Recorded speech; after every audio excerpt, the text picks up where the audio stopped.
Jackson's King Kong is a film that doesn't seem to be regarded with anywhere near the renown it ought to be, because it's really quite excellent. Not only is it spectacular and, I think, captivating and emotionally resonant, but it's also got a lot of thematic depth, exploring ideas around the dark and animalistic side of human nature, industry, the brutality of nature more broadly, and interweaving this thematic commentary with that of the nature and power of spectacle, of entertainment, of showbiz, all from an unconventional perspective.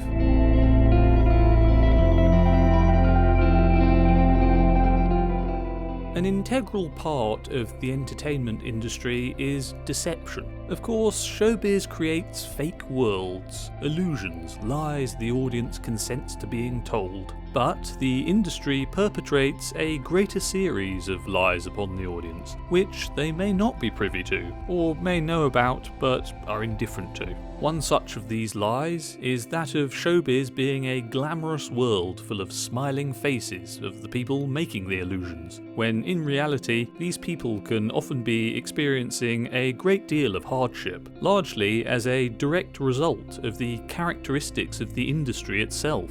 A prominent motif in this film is that of the sad clown, the discontented performers, the oppressed people behind the scenes of showbiz, the man behind the curtain. The first sad clowns of the film are shown in the opening, with shots of zoo animals. Then we're shown the goings-on in wider New York, with a fair few shots dedicated to the construction of skyscrapers. As well as the sad clown motif, this all sets up the attitude humans have to industry, animals, nature, and the planet. The first animals shown are caged in fairly small, crude simulations of their natural habitats, like they're props or unwilling performers on a stage, showing a window into a green world which is not actually in proximity, a world humanity has left behind in this city of multiplying skyscrapers. The shots of the city show concrete everywhere, human industry and innovation smothering nature, transforming the planet, displacing wildlife. This is a grey world of human exploits, where there is no place for animals to thrive outside cages for human entertainment. After establishing these motifs, there are also a lot of shots in the opening of stage performances, with people dancing and juggling, etc. This is used to get the plot moving and set up Anne Darrow as a performer, because her profession is why she goes to Skull Island, to star in a film planned to be shot there. But, additionally, with the use of performance images like this, the general backdrop of filmmaking and the entertainment world, King Kong seems to be making a comment on humanity's insatiable hunger for entertainment, no matter the cost to those delivering it and the planet. After all this, Anne is shown in a theatre dressing room with her co-performers. A fellow performer remarks, "As long as we're laughing, we won't cry over the box office." This, of course, has implications for the brutal nature of the industry, which eventually allows the theatre to close indefinitely when it's no longer financially viable, but it also alludes to the grand lie of showbiz perpetrated upon the audience. It firmly establishes the aforementioned theme of a sad clown syndrome, performers pasting on fake smiles, while underneath they're in strife. The way the man phrased the remark indicates an attitude of distracting oneself as the crafters of the illusions from hardship with laughter, rather than just providing this distraction for an audience. He's suggesting using laughter as a kind of drug to abate the stress of impending bankruptcy. It's a principle that can be applied to other stresses beyond finances too. This is the first hint we get about the use and power of performance and entertainment, which the rest of the film proceeds to expand on in some fairly unique ways. After this, in the same scene, Anne remarks, 20 girls in feather boas, prancing around like circus ponies. That's depressing. Again, this not only alludes to the hardship performers face, which is all hidden from the audience behind the costumes, lights, music, glamour, and false smiles, but it also subtly hints at the equivalence which will continue to be drawn between human nature and animal nature. Further alluding to these themes, later in the film, Jack Driscoll, the screenwriter character hired to work on Carl Denham's film, gets trapped on the film crew boat to Skull Island against his will. Since there are no cabins for him, he has to stay in the animal section of the ship. There's a striking image of him sat working at his typewriter behind the bars of an animal cage. This holds yet more implications of people who produce entertainment being like prisoners of their industry, and hints once again at the theme of human and animal nature being equivalent. It hints that the idea of humans being so different to animals is an illusion in itself, a grand performance all the civilized world takes part in, a story everyone is fooled by. The native people of Skull Island are clearly scared of Kong and the other monsters there. These people have built a giant wall to keep the creatures contained, meaning the majority of the island, the entirety of the luscious, vibrant green land there, is territory surrendered to the monsters. The people live on the narrow edges of the island, the rocky, barren beach. These tribal people seem to treat Kong like a tyrannical deity, offering ritualistic sacrifices to him, playing music, chanting and dancing as, using their drawbridge system, they move Ann Darrow from their side of the wall to Kong's side. This practice is clearly a regular thing, as when Anne arrives at Kong's nest, she finds the bones of many past human victims. This ritualistic sacrifice is presumably meant to appease Kong, so he doesn't attack the tribe. With this final sacrifice of Anne, the act, strangely enough, protects all creatures on the island from Kong forevermore, as through Anne's influence, he is led into a trap which sees him captured and eventually killed. However, Kong is replaced by a greater threat, as the tribe of supposedly civilized men return to the shores of Skull Island, massacre the island tribe, and topple the land's king, enslaving him. The island tribe's ritualistic display, where they dance and play music as they offer up their human sacrifice, is a performance for Kong, by extension for the spirit of nature and the wild, to perhaps show reverence and appeasement. It's akin to showbiz performances in the modern industrialized world. While the natives of the island sacrificed their people to a deity of nature, people of the metropolitan world do the same to the deity of showbiz, human wonder, human entertainment, and money. Money is shown to be inextricably woven within the fabric of the showbiz phenomenon. It's not the principle of the thing, it's the money, an executive says to Carl Denham when displeased at the film rushes Denham shows in a studio meeting. So much rests on money. It's a force which moves and motivates characters of this film, causing them to do bad things a lot of the time. When Anne, who's already poor, is left jobless by the indefinite closure of the theatre she performs at, after considering and deciding against work as a burlesque performer, she takes to theft in order to feed herself, attempting to steal an apple from a market trader. All the credit for hunting Kong to save Anne is given to Bruce Baxter, the lead actor of Carl's abandoned film. Of course, Baxter didn't actually do these things, but saying he did makes for a better story to the public. It adds sheen to the Kong stage show Carl Denham puts on. It's what the money incentivizes, because Bruce Baxter is a more marketable personality. Putting an actor like this in the limelight, who loves the attention such a story gives him, is better for the public image of the Kong Show brand than the truth, which is that after Jack Driscoll was the one to go alone and rescue Anne from Kong, Carl Denham and the rest of the men on his crew teamed up to torture and capture Kong. Jack's a reluctant hero who's conflicted about the whole experience, and would have huge criticisms of Carl's behaviour on the island. That's not good for the brand at all. Better to create a false reality and profit from the lie. Carl's representative of an entire system of incentives and human traits, which have a perversely paradoxical effect on the world, filling some people with enjoyment, wonder, happiness, no doubt inspiring some to do great things, generally pushing the project of human development forward in many positive ways, while also causing many other people great suffering, causing great cost to the world as nature is plundered and scarred. All of this good and bad is show business. Anne's journey of chasing showbiz success is one that leads her down a path of horrors. Her whole experience on Skull Island can be taken as a metaphor for the career path of a performer.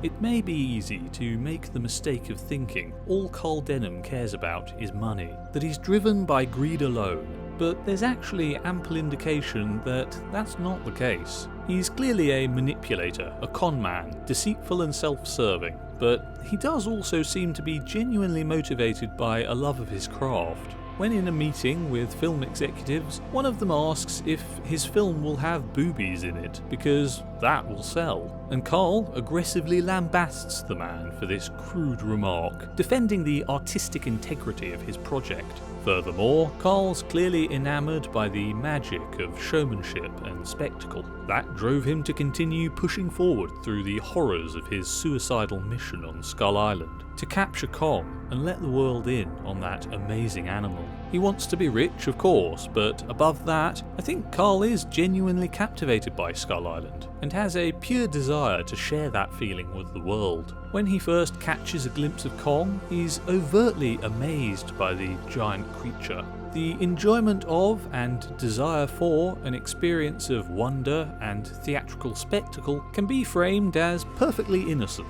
We all feel it, and probably don't interrogate that desire much. But through Carl, these seemingly innocent drives are pathologised. The man behind the curtain is revealed again here. That's to say, we're shown that these glossy displays of theatrical spectacle, which people tend to uncritically consume, are sometimes brought to be by people doing bad things, and other collaborators in that project suffering, the earth being exploited. The audience too is indicted, as they share that same drive to consume spectacle as Carl does. He's supplying their demand. When Kong is in chains on stage in New York, his life on Skull Island distilled down into an easily digestible narrative, a crude duplication, a little bit of shallow entertainment, he's presented with Anne bound before him, replicating the way she was sacrificed to him on the island. This initially excites Kong, but when she lifts her head up to reveal her face, he realises that it's not the real Anne,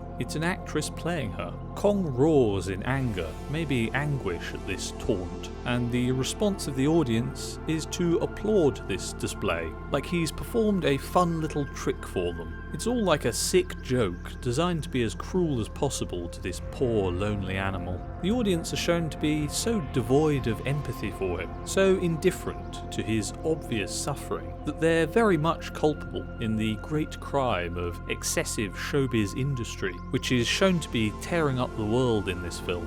Animals are slaves to their nature, and so are humans. Human nature is shown to involve this insatiable hunger for the pursuit of spectacle, intrigue, entertainment. Everyone is controlled by vices like this to varying extents, and Carl is more or less defined by this part of his nature. This trait is communicated early on when Hayes is explaining to Jimmy why the characters in The Heart of Darkness keep going up the river, when clearly the safer thing to do would be to turn back. When arriving at Skull Island, the safer thing to do would be to leave immediately, because the place is clearly very ominous, very dangerous, but Carl refuses to do that, because not only is he reliant on this place to make money, but the place is also amazing and fascinating. He can't turn away from it. For Carl, it's not enough to simply satisfy his own curiosity and yearning for adventure. He feels he must capture the spirit of this place to share with the world.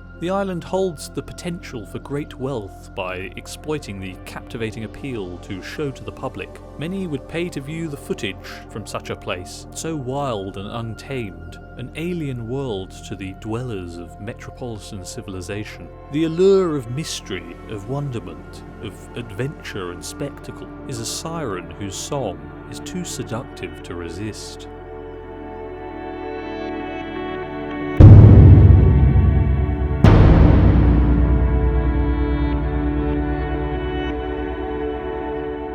Anne's bond with Kong is an interesting thing. On one level, the story between them is a retelling of the Beauty and the Beast tale. A woman is held captive by a regal beast in his kingdom. Through her innate feminine influence, she civilizes him and draws out his tender, compassionate side. Once Anne has neutralized Kong's aggression towards her with these means, she's afforded the opportunity to escape him, but once doing so, realizes she needs him to protect her from all the other monsters on Skull Island. So she sticks with him. She's successfully channeled his violent, beastly impulses to be used against other beasts threatening her safety, rather than used against her. "It was beauty killed the beast," is the last line of the film, spoken by Carl Denham. Tragically, this is true, because by softening the temperament of the beast, by allowing some femininity into the creature's soul, lowering his guard in certain ways, he's made more vulnerable to attack from external masculine aggression. He puts his focus on protecting beauty primarily, rather than himself. The fact that he chased after her to get her back when she was taken away from him on Skull Island is the reason he was captured. So there's the Beauty and the Beast parallel, but there's more to say about how exactly Anne builds her bond with Kong, how she opens the door to his softer side and transforms his attitude. Anne initially builds a bond with Kong by putting on a little stage performance for him, flopping down on the ground repeatedly to play dead, and springing back up again, followed by other stage tricks like dancing and juggling. This entertains Kong and makes him enjoy having Anne around. However, it's noteworthy that whenever she performs any trick other than playing dead, Kong is noticeably bored. He only laughs and gets excited when Anne drops down to play dead. What does this imply about entertainment? The most successful entertainment almost always features violence and death, including the King Kong films. Is this a commentary on that? Is it simply pointing out the reality of what grabs our attention, what interests us most? When Anne's had enough of performing and draws the line at Kong continuously pushing her over for his amusement, this angers him and he flies into a fit of rage. However, he restrains himself from harming her and directs his rage at the environment, tearing up the landscape. Once Anne's built a connection with Kong, she feels emboldened to lay down boundaries and demand he stop pushing her around. Of course, there are further Beauty and the Beast implications here, and by extension, implications as to male-female dynamics, but beyond this, what power showbiz is shown to have to placate a monster and win his favour. Alongside Anne's feminine civilizing influence, this showbiz influence is shown to bring Kong into a more civilized state. It inducts him more so into the world of humanity. It brings him under control. It shackles him metaphorically before the real shackles are placed upon him. Near the start of the film, Carl tries to convince Anne to star in his film. They discuss the character he wants her to play. He explains she can't escape the feeling that forces beyond her control are compelling her down a road from which she cannot draw back. This speech alludes to that voraciously adventurous part of human nature, that unquenchable thirst for spectacle, success, triumph, adventure, the hubris tied to it all, which is required for anyone to think they could yield to these urges so completely, so recklessly as to presume they could emerge from such a dark path of exploration entirely victorious. Our tendency to give in to certain parts of our nature is in some ways represented as a tragic flaw in this film, which leads down dark paths. As part of this same mix, the aforementioned speech by Carl alludes to the human expansionism and industrial brutality that is claiming more and more territory across the earth. It seems to be a path from which humanity can't turn back. It's like a kind of neg entropy. Everything's brought into alignment with the human project eventually. There's no escape from it. Kong will be the next victim of that. After Kong is killed, men with cameras swarm the body, like vultures, like ghouls, needing to capture their images of death to distribute for the consumption and intrigue of the world. Soldiers pose for pictures in front of his corpse, standing triumphantly with their guns held up, smiling joyously, as if this is like the end of a fun game, the end of an exciting performance. Through all of this, showbiz is depicted as a phenomenon which transforms the world, an integral part of the human soul, and yet corrosive to it, inflicting so much harm to so many. However, an aberration it is not, but a force of nature in itself, acting through mankind. Just as Kong acts out his nature, storming into human traps to take back what he wants, oblivious to what awaits him, mankind explores, conquers, performs, chases ever larger spectacle, without any consideration that there's a point at which we can go too far.